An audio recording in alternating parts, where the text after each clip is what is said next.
We don't hide anything here. We're here to help you grow your business. The better your business is, the better the community is, the better community is, the better the place is for all of us to work in. If you can provide a career path for your team members, it's very often the difference between them jumping ship for an extra $5 an hour for a competitor. You cannot take cash over culture. It's got to be culture over cash.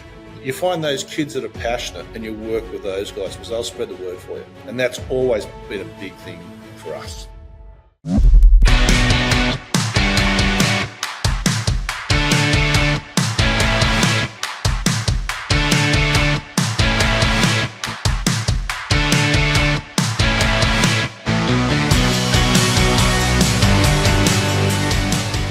April 3 and 4, 2025, World of Titans is hitting Sydney. World of Titans is an event put on by Service Titan, and they are bringing out some of the most famous and well-regarded speakers in the trade space, including Keith Mercurio, Ellen Raw, Ishmael Valdez, Catherine Elizabeth, Tom Howard, and now even homegrown Scott and Vicky Irwin from Network Plumbing.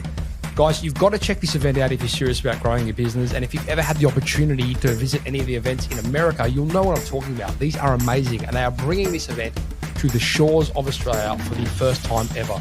Stick around to the end of this podcast. I'm going to give you some more details on what is happening and where it's all happening.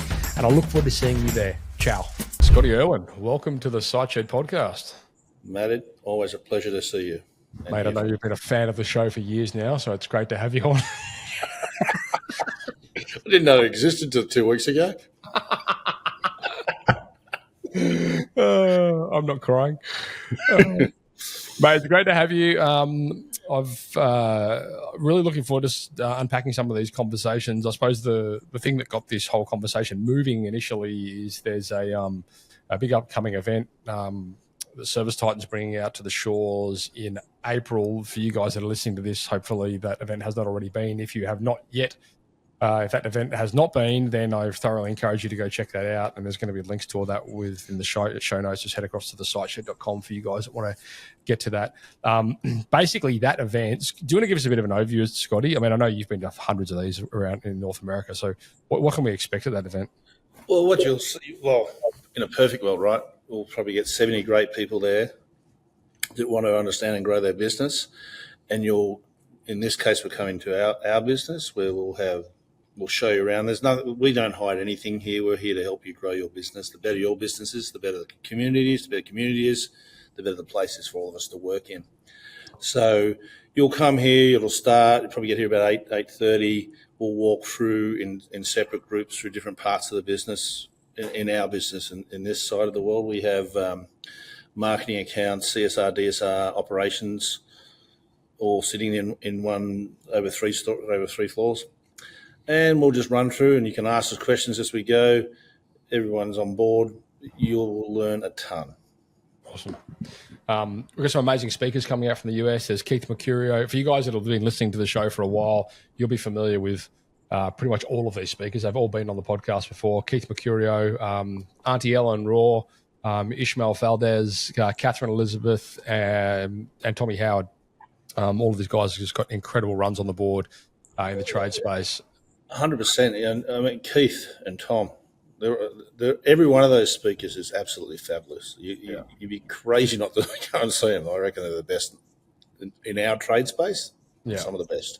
No, I agree. I mean, I've spoken to literally hundreds and hundreds of experts over the course of this podcast, and by far those names are standouts. So I think as well, like from my experience, and I know I've been lucky enough to attend some of these events overseas, and some of them even with you, the scale and the thinking behind like these business owners in these other markets is just.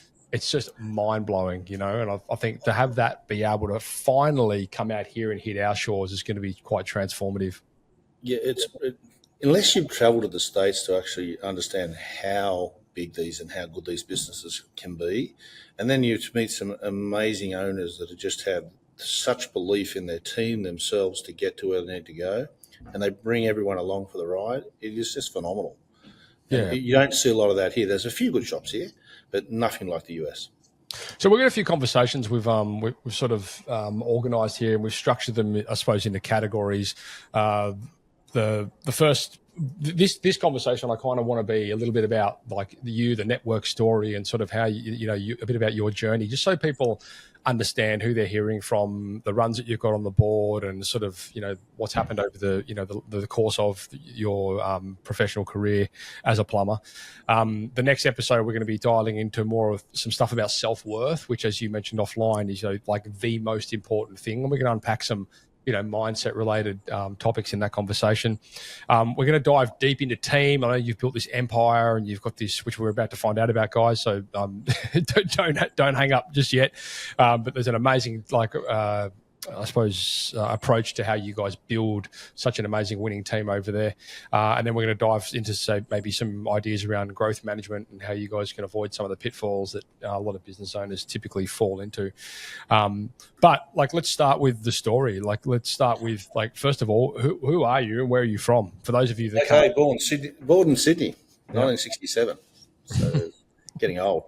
So it's network plumbing. I went to school. I finished school in year 10. I came home from, so I still remember the day perfectly. I came home from school thinking 6 weeks off. Then we had a 6-week break. Thinking 6 weeks hanging out at home, going skiing.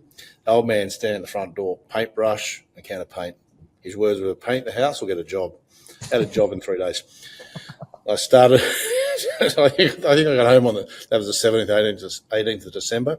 And I started plumbing on the 27th of December, straight into it. Right. So I did my apprenticeship with a small, probably a large company back then, Gow Plumbing. Oh, wow. 16 guys. We did all sorts of, it was phenomenal. We met some great people and stayed there for 3 years. And I think I left there, maybe even 2 years. Left there, went and worked for my brother for a year, contracting. And then I started my own business. I was 21. And that was in 1987. Was that network plumbing? Did that start as network plumbing? Yeah, network plumbing, 1987 in November. So one truck, one man. Yeah, wow. One apprentice. I remember when I was going through TAFE as a plumber. Actually, I had one of your. I mean, this was back in the early days. This would have been maybe not early for you, but there was like a 99, I guess. And there was Malcolm. I can't remember his last name. Malcolm Neal. Malcolm Neal was in my time. No. It was even back then. I think that was sort of in the early days. That's right. It was early days. So we stayed pretty small there for a while, like 87, 92. We probably got a little bigger. Yeah. I'm thinking I had 3 guys on really quickly, and then we sort of got to probably 10. And we mainly played in the strata space. Like we were very much a strata business, B2B all the time, lots of it. And that was pretty prominent. And then we went into commercial real estate and construction. We're doing all sorts of stuff until we had the financial crash in 07, 08. And from there on, it was we lost 50% of our turnover in overnight. How come? Well, because financial crisis, right? And of course, we were so heavily invested in commercial real estate as a business. Right. All those they got the call. We're not spending any money, but on essentials. So any work we had lined up, like our program maintenance, or that just got wiped. See you later. So commercial, as in like new developments. No, commercial as in commercial maintenance. What? So they just pulled the pin. Really?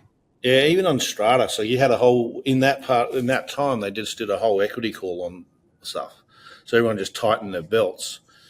Uncharted waters. Tighten your belt. Don't do any unnecessary spending. So all your property managers, a lot of property managers got laid off. There's nothing unless it was a block toilet burst pipe. It wasn't getting done. Wow! So $6 million to $3 million overnight, handy. We then changed the focus of the business and moved straight into residential. And by 12 months later, we were just back at the same revenue point. Hardly any commercial, right? Maintenance. And we just changed the whole focus of the business, and away we went. So talking about that focus, like. What's driven the strategic part of that business for you over the years? Like, obviously, you guys. I mean, I know we're going to get into sort of you've had it. For you guys out there, that's a snapshot of where it was, and the snapshot of where it is now is going to blow you away. But what does that strategic approach look like for you guys now? Well, or how has it evolved? In my world, it didn't really evolve. My world was survival. And I'll just have to backtrack date this a little bit for you. I was carrying a lot of commercial property back then personally as an investment. So when you get an equity call, right, you've got to stump up cash real quick, which nearly wiped me out at that point of time. So survival's right, the instinct of we had to survive, we had to keep working. There was no strategy in my world. It was just, hey, get shit done and make it happen, or you're not going to be living where you're living. Very simple. So strategy was just outwork everyone. Not the smartest guy in the shed, but you've got to work hard and you've got to believe in what you're doing. And that's what we did. We just went, okay, residential, this is where we're going to go. How do we get more residential work? Back then it was letterbox drops. It was, that was it, and word of mouth. And word of mouth has been really big in our business.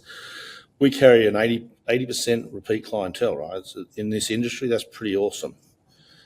And we also, I think, we've got 75% staff retention, right? Two big numbers in my world that are really important and really proud of, right? So we just concentrated on that and we kept working our customers and away we went. And I've never been a big marketer on Google, as you know. So it was just word of mouth driven. I see so often, like within the agency, that people are like, businesses come to us all the time and they're so, and I use you guys as an example all the time because I'm like, you don't, like, they come to us with this mindset that they need more leads, when and that nearly always comes at the cost of their existing, like the leads the customers they've already got, the leads they've already got, the contacts they've already got. And I always use you guys as an example. I'm like, listen, this is what they do, and they're one of the biggest, if not the biggest, in the country right now. So it's just, I just find it amusing. But I suppose, like, my perspective, having worked with you in the past, sort of seen how that ecosystem in play, and how powerful it can be. You've got to look after the people you work for, right? Yeah. Like you've got two customers. You've got your own staff, which are freaking important, more important than anything you have, right? So they're number one. If you look after them like number one, they're going to look after your customers the same way. And you've got to grow that customer base. And we're not cheap, as you know, we're nowhere near cheap. But our value point is awesome, and our clients continually use us because of the value we give them. And that's really important to make that happen, or to find what your customers like and aim it. We're not the Woolworths. We're doing massive money at 2% margins. We can't survive that way. Yeah. So we've got to be really good at our existing clients. Everyone has to. So, I mean, obviously, you've given us a bit of a snapshot as to where you were. Like, are you comfortable sort of letting us know sort of where the business is at today, so we can sort of cut a track to how we got from A to B? Yeah, so the business today, revenue somewhere around the 25 million mark. Yeah. In Sydney. We were in 2 states, got partners in both states now, which has been really exciting. Challenging, I'm not going to lie there in some ways, but that's where we are. And so let's work on Sydney for a tick. So 25 million roughly, great team, really, and that's been a really important growing part, is having the right team with the right people. You can't look after your team if you want to grow. You can't look after your team if you don't pay them enough, right, and then reward them enough. And it's not only about money; it's also about events, it's life, it's everything, right? Yeah. They're part of your world. You got to make them feel like they're a part of your world. Yeah. So, I mean, I know that's always been like something that stood out for me with what you did with the team. Like, there's always a big culture there. There's always fun things happening, and like people really, enjoyed being part of that. That ecosystem. At what point within the business growth did that become obvious to you? Like, okay, if we're going to scale this and we're going to grow and we're going to be bringing on more team. And the next question, of course, is how the hell do you find these team members in a climate that's screaming out for, in a trade shortage? But like, at what part was that apparent to you that we need to be building this, these cultural incentives and this dynamic into the business to make it a place that people want to be attracted to and stay? Well, it happens real quick because you got to think on your feet on this one. We had to, because you had really great people that had to live in Sydney, right? And Sydney's it's expensive to live in. So it was okay, how do we make these people stay with us? Because otherwise they've got to leave and go to a different state or different suburbs or whatever. So we had to look at that and go, okay, we need to be able to pay them this. So then we need to be able to charge this, and then we need to have enough growth or revenue to supply this. Right, and that's how we did it. So we looked at all those things and we said, okay, let's invest in the people we had. And we were lucky. We spent a lot of time with people that had already been in our business and been there for a long time. Like we've got guys here for 25, 2 guys here at 27 years, a couple of guys here at 20, guys that have been and come and gone, heaps at 15, heaps at 12. Like it's pretty impressive. So we went and looked at within the team, and there was young guys there that have been there for a while, and we moved them into management roles, and they filled the generational gap really. So they started running sales and running bits and pieces and operations and stuff, and we've got some fabulous kids in that are absolutely awesome. So we spent a lot of time growing them, and and the other thing is, right, you've got to spend on education. You can't just think this just happens. I've sent my team all over the world. You've seen them all over the world. They go to training everywhere. We've invested in Nextstar a ton of times, and we still continue to do so. Other coaches, and our own belief, right? This is so important to keep your team. You've got to invest in them. Otherwise, they're going to go elsewhere. Sure. And does that form part of the overall strategy today? Is it like, right, this is the group, like these are the positions, this is where the business needs to head, these are the positions we need to fill, these who I think we might be able to promote within, these are the people that we're going to need to recruit for. Like, what does that look like?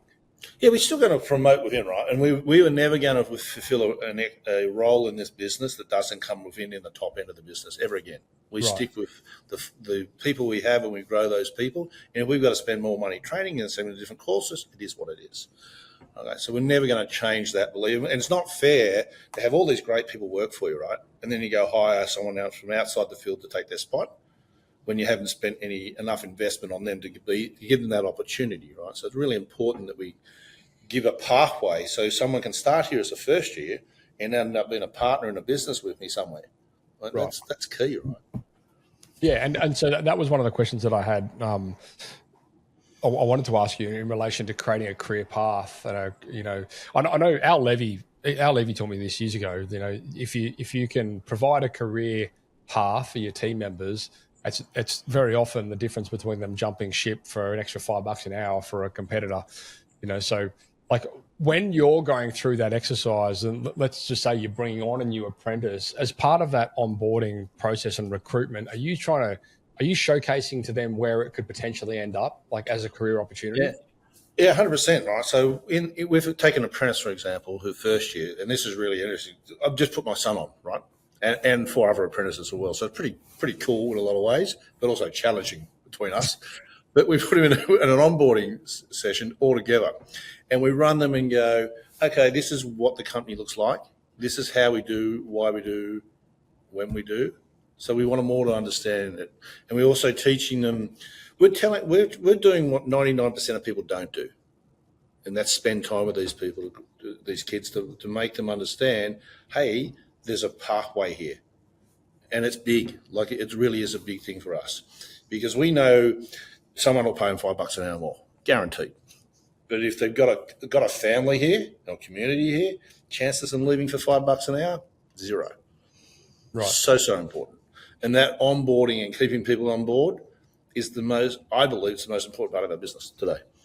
And so is that like a formal process? Like, are you sitting there, are you going, hey, look, here's an organizational chart. This is what the business looks like. If you get your KPIs, this is where you could be in 12 months. Is it that formal or not? No, it's not that formal. So there's obviously an org chart, and there's a whole platform for this. And we're on the tip of the iceberg on this. We're only just expanding it now. Right. So I was running the onboarding with Vic. We're now moving us out of it. We're bringing other staff into under onboarding, so they're passing it down. So they're not hearing it from us, they're hearing it from people that actually work here, which is really cool, right? So then they get it. And the people that are running this course are just so passionate about it. Is that like HR kind of? Is that like an HR? No, we don't have an HR business. We're not in HR. This is a plumbing business. We talk with people how we want to be, how on the language they understand. We're going to spend all our time with these people at the right level. Is there a point that you foresee in the future? I mean, I know I've spoken to you about this before, and you were telling me how okay, we put CEOs in place, we put CFOs in place. Like, obviously, there's a progression to like developing org chart management structure as the business grows and scales, in the interest of removing individuals from doing certain things, perhaps yourself out of the main chair and all these kind of ideas. But like, at what point, I suppose, is there does that conversation become real where you're like, okay, well, eventually we're going to need, or maybe we don't. Do we need HR? Like, when do we start bringing these conversations onto the table? So the really good question, right? So what happens in this is my experience to it, right? You start putting people in place to do all this, and you start pulling yourself out. If your revenue doesn't increase enough to cover their cost points, okay, you're going to come unstuck, and it happens really quick. So, do you need HR? I don't believe so.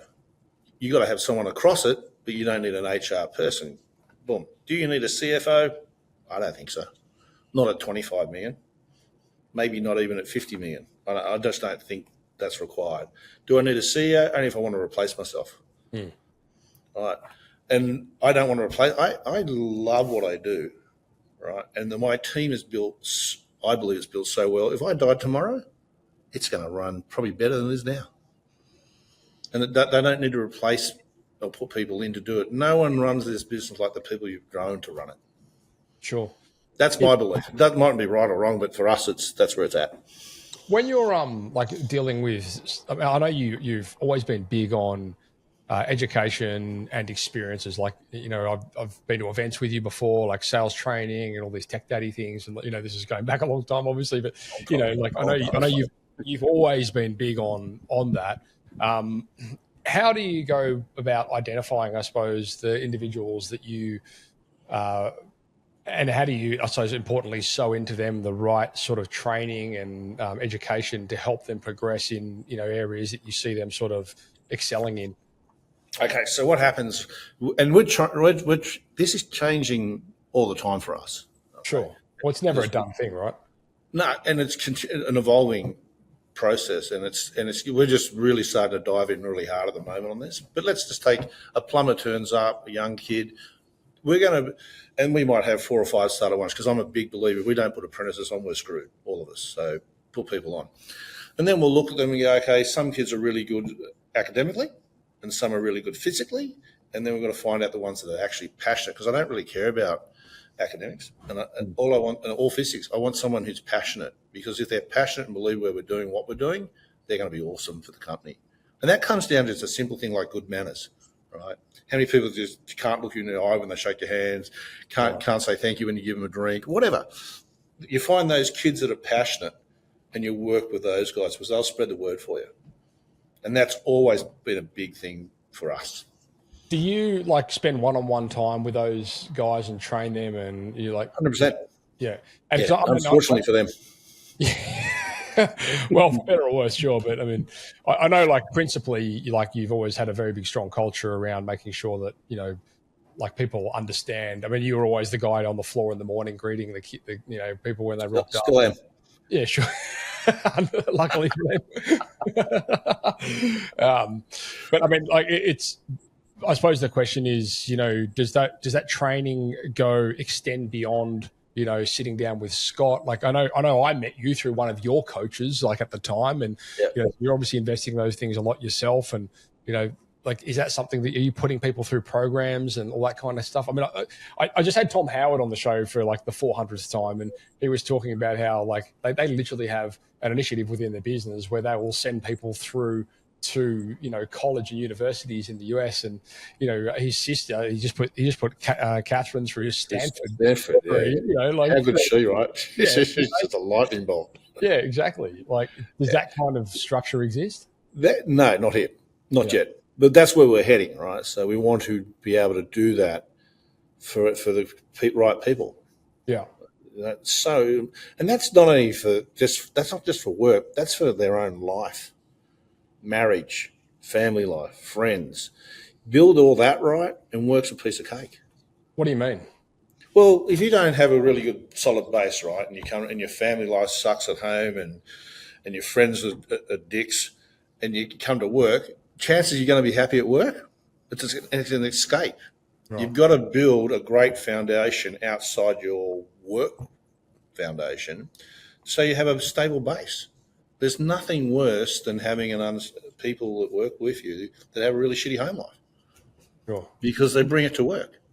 I mean, how do you identify that though in a recruitment stage? It's not like, oh, we're looking for people that have a good home life and aren't dicks. No. Well, that's not you don't find that out day one, but you find it out real quick when you put them in a truck. Right. You find out where their world is.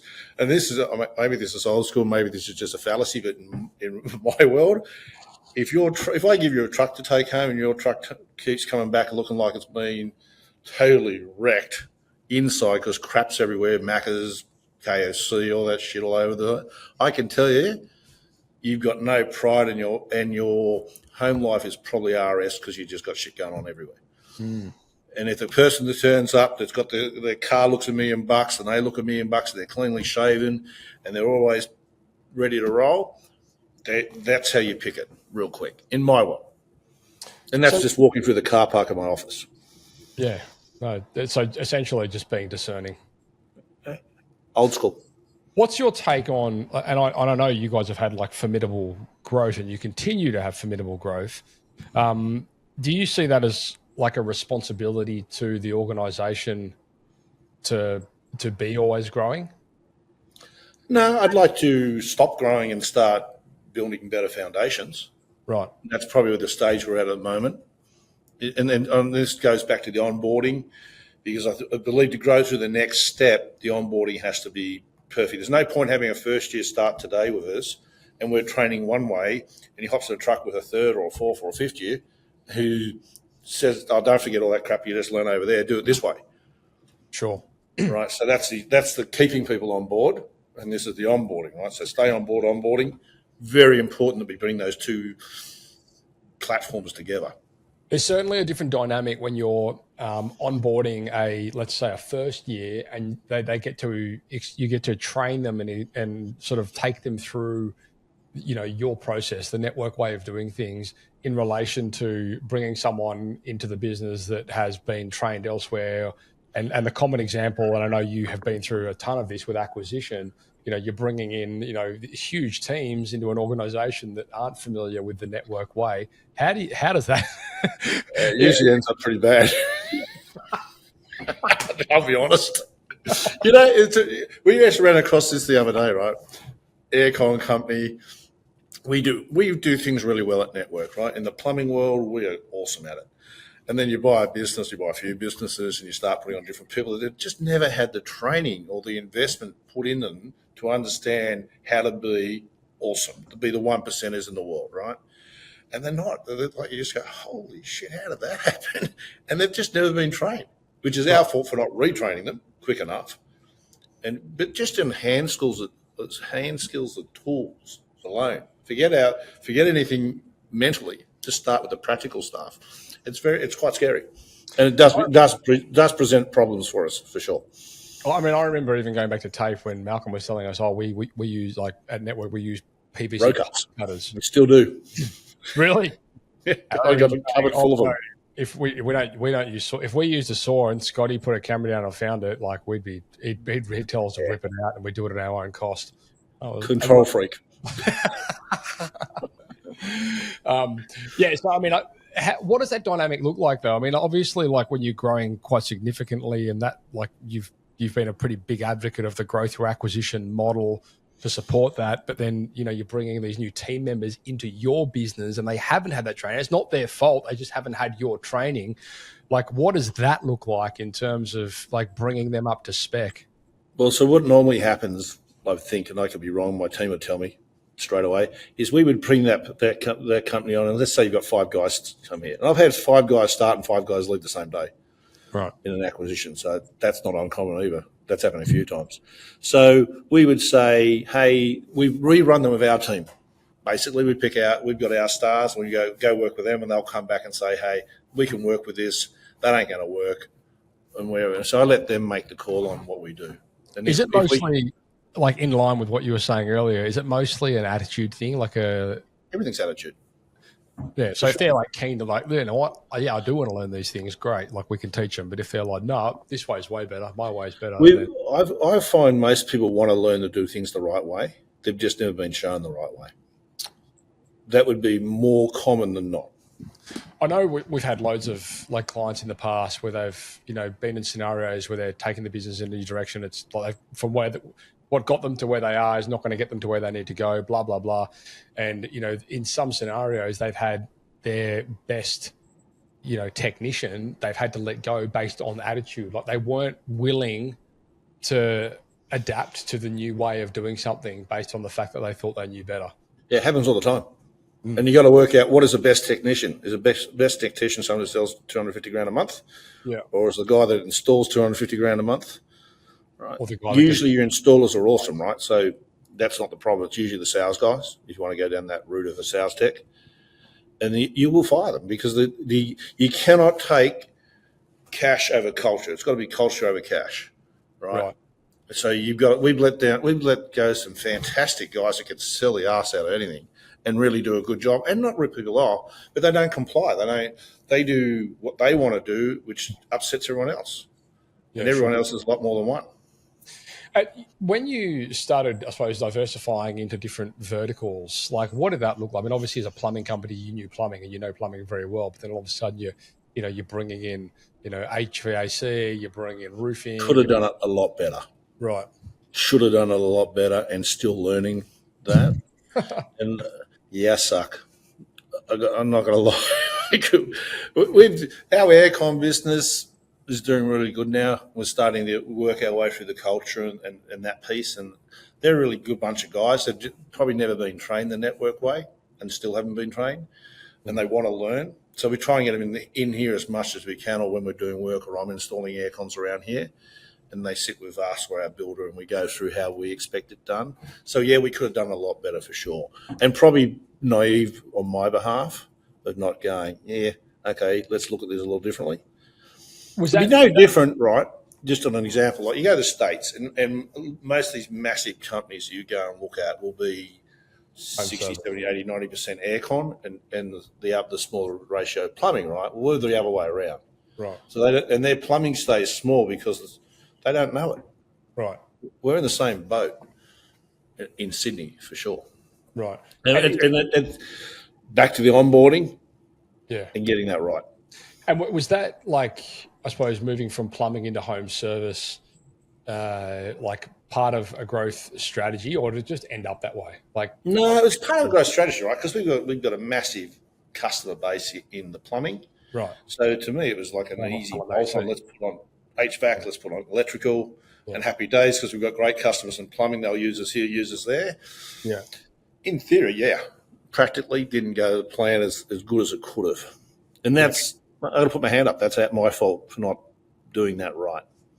I know there's a lot of, colleagues and like mutual friends and things that we've had in, over the years that have sort of tripped up when it comes to negative media and all these kind of things. How do you, culturally, how do you avoid and mitigate those sort of scenarios happening? Like, obviously, as the bigger the business gets, the bigger the target gets. And well, 100%. Right. So, the really good question, that one too. And I touch wood, it can happen to any of us, is that when you have a problem, write the check. Right. Don't be stubborn. It's the best marketing program you got going because the other one ain't real good. Right. So you're better off say head on and don't be stubborn. It's just you're not going to make everyone happy. Pay if money's the problem, pay them money. If we've done the wrong job or we haven't done the right thing, do the right thing. I think where we all come unstuck is when we get unethical. Right. Or do you think maybe it's stubborn? I mean, I know we've been in scenarios similar myself where we're you dig your heels in because you know you're right, but then in the grand scheme of things, it would have been just easy. You can't do it. To cop it. You just got to learn to cop it. Yeah. Because there's no point being stubborn, because even if you think you're right and your customer thinks you're wrong, you're wrong. Right. Because your customer's going to tell everyone else that you're a prick. Right. So fix it. So, I mean, when you talk about ethics, how do you instill I mean, we've all been in these, these workshops and things where people they're there's a huge emphasis on selling and upselling and cross-selling and all this kind of stuff. And then there's that, that dynamic that we've both seen exist in companies many times where, you've got a salesperson who's in there because they know if they upsell, they get spiffed on it harder and all this kind of stuff, and it leads to these, this nightmare. Like, in my world of training, right, it's about, would you sell it to your mother? right. Would you give it to your grandmother? If it doesn't pass that test, don't use it on our clients. Sure. And that's generally, and another good one to jolt people back in life. You go to a mechanic, right, and you got a blown head gasket, and he says you got a cracked head in your car, and you really have, or you've got some blown head gasket.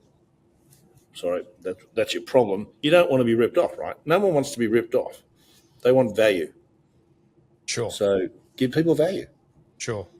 I suppose give people options as well, right? That's the other thing people. There you go. That's what I wanted to hear. Like, what does that look like? Because a lot of people don't do that, right? A lot of people go, "This is it. Your house is going to fall in a hole unless you do this." That's BS. We all know that's BS. Yeah. Give people a choice. Let them make the decision. They're going to ask you for your advice. Yeah, you've been an advocate of that whole flat rate sort of three product model for a while, haven't you? Like giving them options. Choose. You've got to give options. Otherwise, you end up in the slinger somewhere. Right. You sold me this, and you're a prick, and you shouldn't have. Instead of you should have given me. And there's not, that when people come to my place to do work, right, and they go, and people do this all the time. I can't people believe it. They go, "Oh, you're going to fix this. We'll do this," right, and it's really cheap, but it'll work well. Did I ever mention I wanted cheap? Yeah. Give me choice so I can make a decision on how my personality thinks. Yeah. That's what you want to do with people. Don't go box them into places where they can't get out of. It's super common. Like, we get this feedback all the time from like clients where, they go, "Oh, we're getting pushback on, people only want the cheapest price." And I just say to them all the time, like, you're probably wrong. I dare say you're wrong. You just haven't presented the value correctly. 100%. Like apples for apples, apples for apples. Good, better, best. Right. And then silence is right. When you're talking to me, silence is great, because the first person they're going to come back, "What would you do, Matt?" And you'll go, "Well, hang on. Are you going to live here forever? Are you moving out next week? What do you want?" I said, "Go this way." I know we've got a couple of clients at the moment, bathroom renovations, and they're like, people are just after the cheapest bathrooms. And I keep saying to them, like, they're not. You're just not doing a good enough job of selling value as to what a different package looks like. You're not communicating that clearly to them, and so yes, they're going on cheapest price because that's all you're offering. It's quote for quote. There's no. Could be a little different too. They could be in the wrong customer base. Well, that's true as well. But I mean, I guess this is all part of the conversation. Like, how do you qualify and disqualify, and how do you identify the ones that are, going to be a better customer? It's really important that when you turn up, even when you manage to turn, you have no judgment on people or on their house or whatever, right? So, sure. And I've seen this happen so many times where, that house is a shit box and I'll never spend that money. And those people spend $100,000 on the house. Yeah. Right? They don't want that. It's just what drives people. So assumption. Don't assume everything. I remember you telling me that story, I think years ago, about when you went in to buy a Mercedes or something and just walked in like thongs and, as you do, singlet and shorts or whatever, and they were giving you a bit of the cold shoulder. Was that you telling me that? Oh, it's happened to me plenty of times, but I don't dress the best of times. Yeah. Never judge a book by its cover. Anyway, that's awesome. So, mate, and tell me, what's on the? Are you? What's on the cards for the network group? Like, what does the future look like? What sort of, At the moment, consolidation, getting ourselves in a better spot. Right? Consolidating the businesses, like the businesses, getting everyone on the same page, which is really working well, and then building volume and getting our sales techs or technicians to actually to do the right thing better. And I want to say what that is, not for for us, so they don't walk away with so many zero sale points. Okay. Usual stuff. That's a big focus for us at the moment. Also, big focus on the biggest focus for us though at this point in time is onboarding and staying on board. It is in this hiring market we're in, we have to be so good at this, and we've got so many great people. Right? There's 100 people in Sydney in this business. We've got so many great young people. Is to hold them so they don't go somewhere else, and we've got to be different to do that, and that's a big focus. Fantastic. And what is your role looking like in the business these days? On my role day to day, I'm pretty lucky actually. I've got the guys below me at the Nathans, the Brendos, the Richies, and they're all still here, been here for years. And and then outside I've got the Matts and the Tims and the Grants, also all been here for a long time. So my role in this business is the focus back to the onboarding. That is where my whole focus is at the moment, is retention of staff. Awesome. And training better. And how is that? How does that process evolve for you? Like, okay, I know so you're in not my world, much of a tech whiz, so. So the biggest thing we've done, like last week, 2 weeks ago. So Nexstar have been here for 3 weeks, and we sent, I think I must have sent 30 people to Nexstar over 3 different courses. In the US? No, here. It was in Wollongong at Currans, and righto. Sidcoaster was a fantastic event, and the coach that came out was awesome. But the best thing I got out of this, like, I went and dropped in for an hour and just sat there and listened to with some of my staff, and then I kept sending people going, "How good is this course?" Because the coach, you get the right coach that delivers the right message, and the message was about listening. Right. Just listen to what people say, and it resonated with all of us. We need to listen to our people that work with us. We need to listen to our customers. We need to listen to our wives. It just resonated really well on that. And then I actually did something that I've never done before. I grabbed 2 first years and sent them to Nexstar to the last. I can't even remember the last course, but I didn't send them I lent them for growth of their own selves, and they both came back absolutely raving how good it was, and how they could now connect the dots in what we do. And that is priceless. Interesting. Yeah. So big advocate of any of that. Awesome. All right. Well, mate, thanks for the insight. It's always great talking to you. I know there's always so many amazing things, and you can just speak to such a broader range of topics when it comes to business with the amazing empire that you've built and continue to build. So, mate, thanks so much for sharing the story. We're going to come back and we're going to chat a bit deeper into certain specific topics in future episodes. So for you guys out there, hopefully keep an eye out for those upcoming episodes, because we're going to go a bit deeper into some of these things. Scotty, thanks for your time, mate. Much appreciated. Site Shedders, I have an amazing time-sensitive announcement that you need to hear.